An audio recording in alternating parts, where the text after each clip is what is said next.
Bonjour et bienvenue dans votre checklist pour profiter au maximum et en toute sécurité de vos séances d'hypnose et méditation guidée en ligne. Alors le premier point, c'est que bien sûr, vu que vous êtes en ligne, il y a un risque que la connexion s'interrompe et si jamais ça devait arriver, rassurez-vous. En général, l'inconscient a tendance à poursuivre sur sa lancée, aller aussi loin que ça peut aller, puis ensuite, soit les gens ressortent spontanément de l'expérience, soit ils s'endorment si c'est opportun.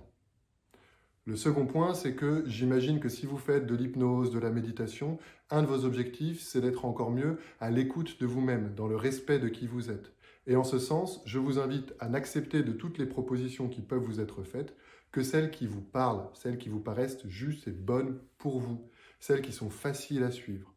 Toutes les autres, vous pouvez vous sentir complètement libre, soit de les laisser de côté, soit de les transformer pour qu'elles correspondent encore mieux à ce qui est bon pour vous. Dans votre expérience, je vous invite à ne rien forcer. N'essayez pas de faciliter. Votre job, c'est de laisser venir et de vous laisser transporter. De fait, si l'expérience vous amène à décrocher, à partir dans vos pensées, à partir dans une hypnose peut-être encore plus profonde, encore plus personnelle et intime, c'est excellent.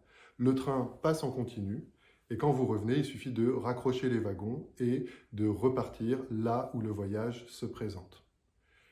Il se peut qu'il y ait des perturbations, que ce soit des perturbations internes, des pensées, liste de courses, une émotion qui vient, une sensation, peut-être une envie de se réajuster, ou des perturbations externes, peut-être un bruit ou autre chose. En général, les gens dans l'hypnose constatent qu'il y a une espèce de distance qui vous permet d'accueillir la perturbation et de encore mieux profiter de tout le calme et de la présence qui est la vôtre, et donc de laisser passer plus facilement la perturbation. Ou vous pouvez effectivement utiliser ce qui se passe, l'accueillir dans votre hypnose, réagir de manière hypnotique pour pouvoir en faire quelque chose de positif. Il peut arriver que vous ayez envie ou que quelque chose vous amène à ressortir un peu de l'hypnose, voire ressortir complètement de l'hypnose. Ça peut être définitif ou momentané. Dans tous les cas, c'est OK, faites-vous confiance. Et en général, quand on ressort un petit peu et qu'on re-rentre ensuite, ça permet d'aller encore plus profondément, encore plus rapidement dans l'expérience, ce qui peut se révéler finalement positif.